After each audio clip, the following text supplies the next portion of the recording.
next guest, once again, has got another big fight. This time he's going to be taking on Gilbert Burns, UFC 283 in Brazil, January 21st. It's Neal Magny back here on the program. Neal, how are you? I'm doing great, man. How are you doing? I'm doing awesome. Not as good as you, though, man. I know this is a fight you wanted. You get it. Tell me how this all came together. Man, like honestly, like when I called him after the fight, I was like, I really wanted this fight, but had assumed that like everything would happen for him to not take the fight. Because I know it's like a risky place. I mean, a lot of these guys that are ranked top five or so don't necessarily like putting their ranking at risk. So when I called him out being at number 10, 11, wherever I'm at, him being at number 5, I thought that he was going to try to avoid the fight, to be honest with you, to try to get like a higher ranked opponent or a bigger quote unquote money fight or something like that. So when I actually got the email from Sean Shelby saying this fight was actually going to happen, I was ecstatic. I was like, oh crap, it's actually going down, and it's going down in Brazil. Let's go ahead and make this happen. Did you double check it wasn't a fake email or anything? Because I know you've had a hard time getting fights sometimes. Some stuff's agreed and then it doesn't end up happening. So did you have to do a double take on that? No, I mean, as soon as the fight came through, I got the contract shortly after to go ahead and confirm it. So right away, I was like, yeah, this is definitely happening. Within a day of getting the email about the fight offer and accepting it, I already had a contract in my email ready to go. So it wasn't much hesitation or much like doubt at all at that point. Were you worried at all that Masvidal was going to get that fight instead? Because it kind of looked like for a bit that's what they were angling for, and then it didn't end up happening. Realistically, like it just like I can't toot my own horn to say like it was like if he was afraid of me, something like that. Like if I would give a Burns, I would wait to fight Masvidal too. I feel like that would be a better matchup, a better fight, stylistically a better fight for an opportunity to like earn pay-per-view buys and that kind of stuff as well. So if I were him, I would definitely have waited for a Masvidal fight. But seeing how things play out between Usman and Edwards, if you're Masvidal, you kind of hold out and see what happens with Edwards. I mean, Masvidal has an opportunity to go in there and ride the wave and potentially fight for a third time for UFC title. So if you're Masvidal, do you take that risk to go in Brazil and fight Gilbert Burns? Absolutely not. So in the back of my mind, I was definitely hopeful and assuming that it would take place. Just because there was a lack of opportunities outside of myself for him to face.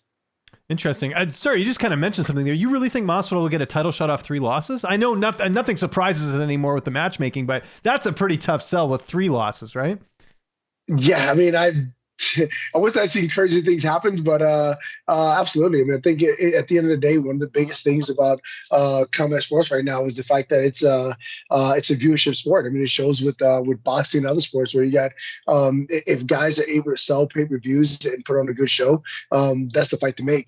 So right now, with all the speculation going around whether or not Usman's going to fight in March or not, I could definitely see Masvidal swooping in and having a third title shot, even though he's coming off 3 losses. Interesting. Okay. Yeah. I mean, you'd know better than me. In some regards, you're on the inside. As far as, the Burns matchup, when did you find out, like, when did you sign pen to paper and sign that contract? I think we've been about 6 weeks in at this point, I want to say. Oh, nice. Okay. After my last fight, I literally was within the 2 weeks of my last fight, I got the offer to fight Gilbert Burns. In so in anticipation for this fight, I got home on Sunday and immediately went to the passport office on a Monday to make sure my passport was up to date, just in case this fight was going to happen. So there was a lot of anticipation on my end to potentially go down to Brazil and fight. Whether or not it was going to be Gilbert Burns or not, that was kind of up in the air. I knew I had guys like Michelle Pereira and things like that could potentially be a good matchup. So I was doing everything within my power to make sure that fight in Brazil was going to take place. And the fight that ended up being Gilbert Burns is even more exciting. Let's quickly talk about your last fight, Daniel Rodriguez, submission victory. I think your first stoppage win since 2018. Was there a bit of weight lifted off your shoulders just getting a finish? Because obviously that looks good on the resume. Yeah, I mean, I definitely wanted it, especially with the talk around fight week. I mean, there was a lot of gatekeeper talk going on, and I was just like, cool, I have a gatekeeper number, so I'm not just go out there and just beat you. I wanted to go out there, put a stamp on it, and get the finish, and to be able to go out there and get that done, that felt amazing.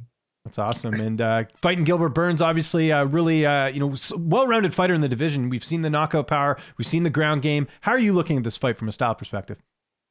The stop rest of it, it's exciting. I mean, like you said, he has a pretty good standing game, a very good ground game. So for me, is making sure I bring all my best tools to the cage that night. I know for a fact I can out grapple Gilbert Burns as far as like wrestling goes. I know for a fact I can out strike Gilbert Burns. So just make sure that I keep all those tools sharp when I show up on fight night to get it done. How much do you factor in that you're a pretty big guy? You're gonna have a height and reach advantage in this fight, if I'm not mistaken. Gilbert used to fight at lightweight. I'm pretty sure you'd have to cut off your leg to make lightweight. Like, how much of a factor will that be in the matchup? Because you use your range very well. Yeah, I mean, I think that's the biggest factor going into this fight. I mean, even though we're both very well rounded, stylistically, you look at this fight and it's like, all right, it's a typical grappler versus striker type matchup, where the most important factor in this fight is going to be who controls range and who controls distance, and the guy that's able to control the distance and if at his game plan best wins this fight. So that for me, that's exciting. It's kind of like a chess match that I'm prepping for months in advance. So I can't wait to go out there and prove to the world that I'm one of the best fighters out there. What's the vibe at the gym like right now? Drew Dober getting that big win over Bobby Green last weekend. I'm sure everything's, I'm sure that sort of feeds off to the rest of you, just seeing a big win like that on the team. Yeah, it's huge, man. Like seeing Drew Dober win the way he did is just super motivating. Like I was just on Drew the other day. It feels good to sit back and watch him execute some of the goals he set out for himself. I remember when he and I would spend a lot of time together before, like family and everything else got created, where it's like we kind of had these goals that we set out for ourselves. For him, it was like, yeah, I want to get into modeling, I want to get into acting, I want to get into being able to set records in UFC. I'm being very active in UFC. He went out there and did just that. I mean, that was 3 fights this year for him. 2 out of 3 fights ended up with bonuses. Should have been 3 out of 3 with bonuses. And now he's tied for the most finishes, or sorry, most knockouts in lightweight history. So to see him go out there and accomplish the things he set out for himself years ago, I can be more proud for him. And as a teammate, as a friend, that's super motivating watching your friends go out there and crush their goals. Who have you been training with this camp, helping you get ready? I know it's the holidays, but I know you guys got each other's back. They'll show up in the gym and help each other out. So who are you working with?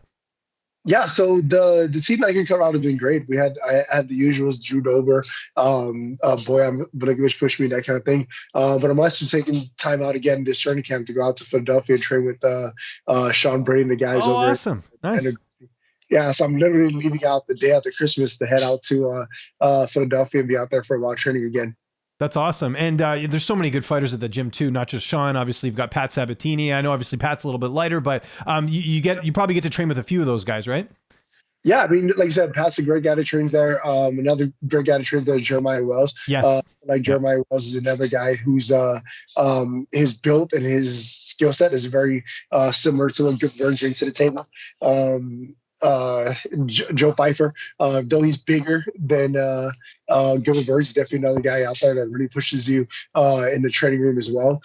So go out there where I'm just kind of out of my comfort zone and having to figure things out on my own, so to speak. Just a great feeling, and I like kind of like jumping into that head first. So I'm stepping out of my comfort zone yet again, going out to Philadelphia, spend some time out there with those guys looking to level up.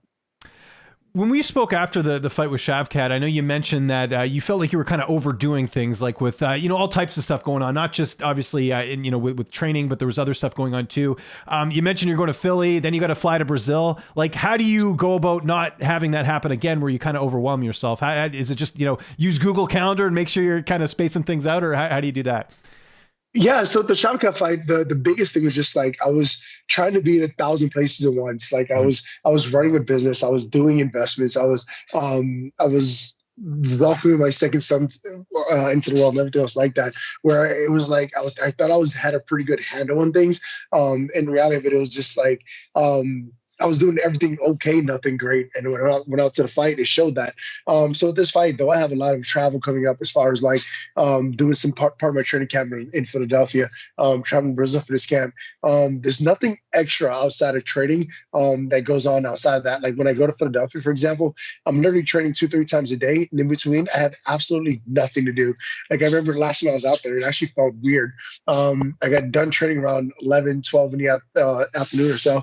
And I'm like laying there like, I have nothing to do. Let me take a nap midday, and I was actually able to like lay there and rest and get ready for the evening training session. And going back out there, as much as I love the push and the atmosphere and the gym vibe of training in Philadelphia, it also allows me to kind of like be selfish a little bit, where I'm able to like really focus on myself. Like, I've been very fortunate the last 10 years that I was able to do all my training camps in Colorado, had all the teammates, all the coaches, I think I need here. But life has changed a lot over the last 10 years. Like when I was first training here, it was myself and my dog I had to worry about. Now I have two kids, a wife, a house, businesses, all these other rental properties, all these things to worry about when I'm doing training camps in Colorado. So to be able to step away from all of that and just kind of go focus on just training, just getting better where I'm in Philadelphia, that's great. That's a huge part of my training camp. That's great, man. And who's going to be making the trip to Brazil with you as far as your corner? So for the corner for this one, I'm taking, of course, Christian Allen, and then Cody Donovan with me as well. That's excellent, man. And how's this one playing out? Again, this has got Fight of the Night written all over it. I'm really looking forward to it. How do you see it going down? Yeah, see me going out there getting a TKO finish against Gilbert Burns. I know for a fact I can really push the pace for him against him and find his breaking point. And then at that point, I'm going to go in for the finish and get it done. Big fight in your division a week before you, actually. Two guys that you fought, Geoff Neal and Shavkat Rakhmonov. I'm curious your thoughts on that fight, having fought both of them. Man, seeing how Geoff Neal looked his last fight against Luque, with that kind of movement, that kind of pressure, that kind of power, I would think that he would have the edge going into that fight for sure. But Rakhmonov is actually really good at grappling, and if he's able to get the fights to the ground, I can see him posing some threats for Geoff Neal. But if I have to be a betting man, I'll say Geoff Neal comes out on top in that one. Interesting. You know, Neal's a huge underdog, right? Like and granted, you guys can't bet anymore. We'll get into that a little bit later, but he's like a 4-1 favorite, Shavkat. Does that surprise you? Yeah, the fact that it's that big of a jump, it definitely surprises me. But like, I think it's just a lot of that like unknown around him still being undefeated and that kind of thing that carries over. Maybe people even factor in the fact like, all right, cool, they have a similar opponent in me, where it's like, all right, one guy beat him, one guy lost to him. Maybe that'll play a factor in how we view these odds or whatever. But if the version of Geoff Neal that showed in his last fight shows up, I can always guarantee he'll win that fight for sure. Where does a win over Gilbert Burns put you, especially a finish like you're predicting here? I mean, that's got to get you into that contender spot, I would imagine. Oh, 100%. A big win over Gilbert Burns, right there, top 5, ready to move forward and make the dreams to become UFC champion a reality. So for me, that's a huge motivating factor. It's right there, so close. So at this point, I just have to go out there and get it done. Is the fact that you fought Brazilians in Brazil before an advantage to you, do you feel like? Because I know for some people it's different than fighting, say, in someone else's state, as opposed to actually going to Brazil when they're basically telling you they want to kill you. Yes and no. I mean, like being in Brazil so many times and finding the Brazilians down there, I kind of feel as if I get some love from Brazilian fans now. Where like my first time going out there, it was freaking nerve wracking. I walk out there and like there's things being thrown, there's chanting, and all type of crazy stuff happening.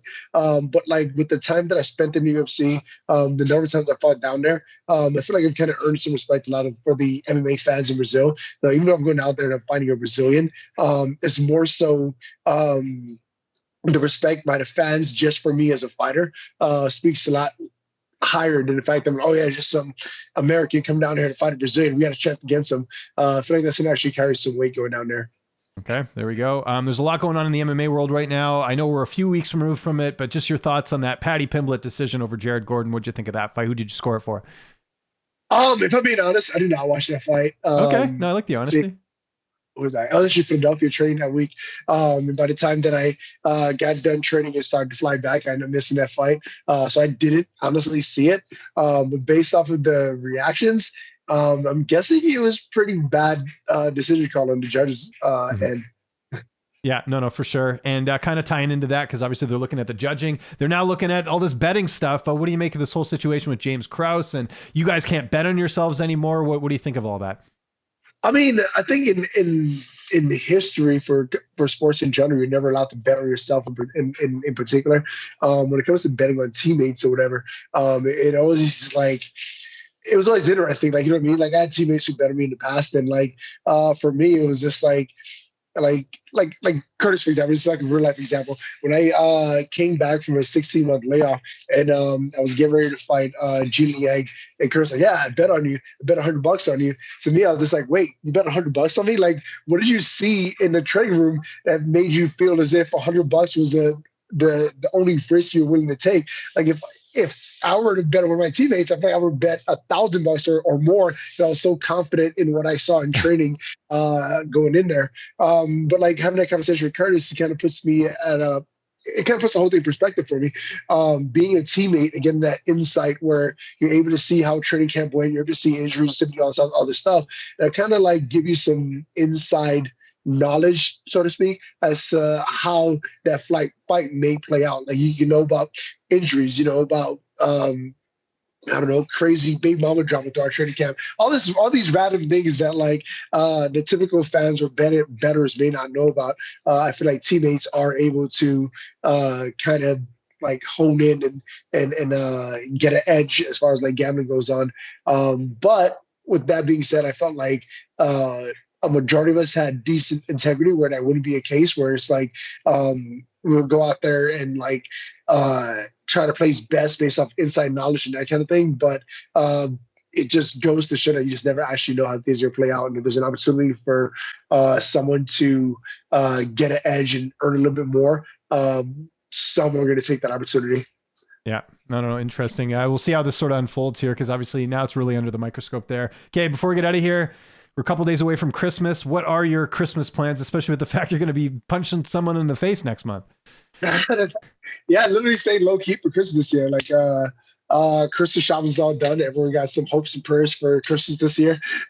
So it made Christmas shopping very easy.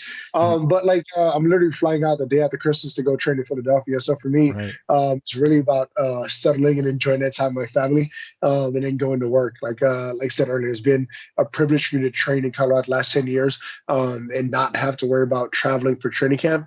But here I am. I'm gonna have to sacrifice my comfort, sacrifice my ability or availability of being there for my kids day in and day out in training camp to go out there and provide for them. So I'm really gonna take a step back and kind of be present, be in a moment for Christmas here, and just enjoy the time spent with my family. And I'm not necessarily worried too much about the gifts that I'm giving or not or receiving. I feel like the time spent this Christmas will be more valuable than anything. Did you do all your shopping online or did you actually like go on a suicide mission and actually head down to the mall and buy stuff physically? Like, how did you do it this year? Oh, I'm not joking at all when I said I'm not buying a single Christmas present. I'm literally giving hopes and prayers for Christmas this year. I didn't buy a single gift this year. Really? Oh, interesting. Okay. I mean, it's one of those things like, I mean, I like growing up, like Christmas was never a big deal for me. Like I was, Okay. I never was able to afford the best Christmas. I was actually telling the story the other day about it. I remember being in the fourth grade where we kind of had it wasn't a grab bag, it was like a gift exchange. So you kind of pick a name in the hat and you were supposed to buy a gift for one of your classmates. And I remember being in fourth grade at the time and I'm just like, man, I don't know what to get a teammate or sorry, a classmate. So I draw the letter or the name, whatever it is, and I get the name and I get this present I'm supposed to get. And of course I take them to my mom, like, hey mom, I have to get a present for so and so. This one I have to get.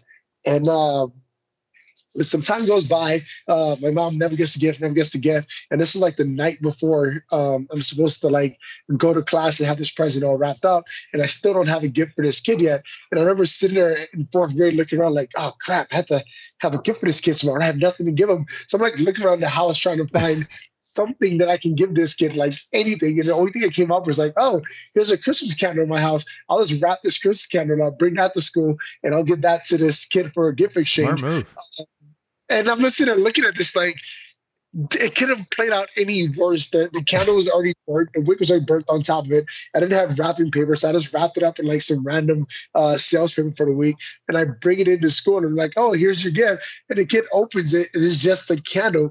I remember my teacher at the time put me aside and said, hey, how would you feel if you got a candle for Christmas this year? And I was just like I don't know. Like this is all I had. Like, I didn't have a gift. I didn't have a toy. I didn't have anything that I could like give this kid for a gift exchange. This is the best thing I can come up with to give to somebody else. And like having to rethink about that story was kind of humiliating, and it kind of reminded me where like the gifts aren't that important to me, and I don't want to put so much emphasis on like what I'm able to give someone that I take the opportunity to spend time with them for granted. I mean, to me, in this part of the life where I'm right now, like there's not a single thing someone can give me other than time. Like I want to spend Yeah. like even today, I'm at the grocery store. I'm like, oh, a sled. I'm gonna go grab this sled, and I can take my son on a sled ride when I'm in between training today. Like those moments, that time is something I can never get back. And I'd much rather give all of me than any gift out there. And that's what I'm making a conscious effort to do this year. Just kind of be present and give all of me, and not kind of be distracted where